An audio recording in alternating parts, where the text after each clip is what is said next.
And now, Policy Brief, how U.S. policy affects your world. Those who profess different creeds and worship in different places have a faith that leads them to common values, including respect for the dignity of life and opposition to the misuse of religion as justification for violence and murder, says U.S. President George Bush. President Bush made the statement at an interfaith dialogue conference recently held at the United Nations. This Universal Declaration of Human Rights 60 years ago, members of the UN General Assembly acknowledged that all people have a fundamental right to worship as they see fit.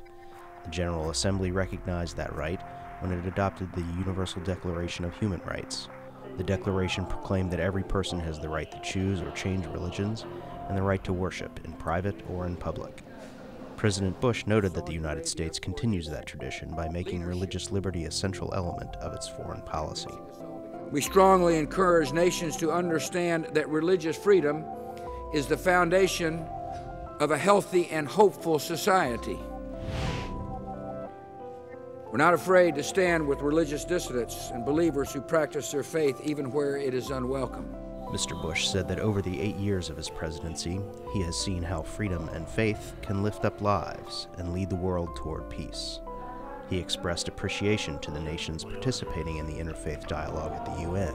Through dialogue, said Mr. Bush, we can draw closer to the day when our prayers for freedom and peace are answered.